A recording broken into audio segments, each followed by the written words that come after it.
राम राम। नमस्कार दोस्तों, मैं हूँ सुमन शॉर्ट्स में आपका स्वागत है।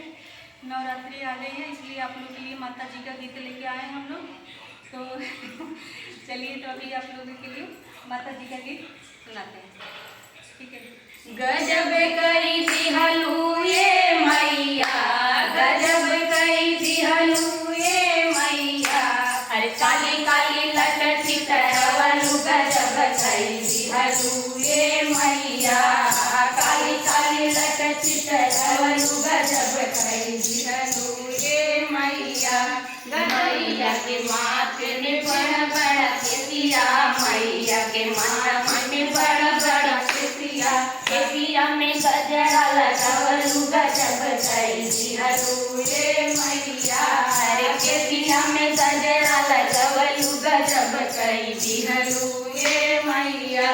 गजब कई दिहलू ये मैया, गजब कई दिहलू ये मैया, काली काली लटकी तरवलू, गजब कई दिहलू ये मैया, काली काली लटकी तरवलू, गजब कई दिहलू ये मैया। मैया के हाथों में हरी हरी चूड़िया, मैया के हाथों में लाली पीली चूड़िया, लाली पीली चूड़िया हो लाली पीली चूड़िया, हथवा में मेहंदी लगावलू, गजब कई दिहलू ये मैया, अरे हथवा में मेहंदी लगावलू, गजब कई दिहलू ये मैया, गजब कई दिहलू ये मैया,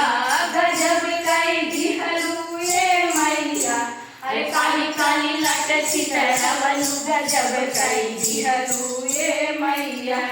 मैया के अंगों पे लाली लाली चुनरी, मैया के अंगों पे लहंगा सोहे, मैया के अंगों पे लहंगा सोहे, लाली लाली चुनरी ओढ़वलू, गजब कई दिहलू ये मैया,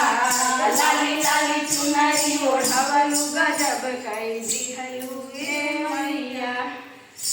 अरे काली काली लटकी तरवलू, गजब कई दिहलू ये मैया, गजब कई दिहलू ये मैया, गजब कई दिहलू ये मैया, अरे काली काली लटकी तरवलू, गजब कई दिहलू ये मैया, काली काली लटकी तरवलू, गजब। मैया के पैरों में पायल सोहे, मैया के पैरों में पायल सोहे, लाल लाल रंग ना लगावलू, गजब कई दिहलू ये मैया, अरे पैरों में माला लगावलू, गजब कई दिहलू ये मैया, काली काली लटकी तरवलू, गजब कई दिहलू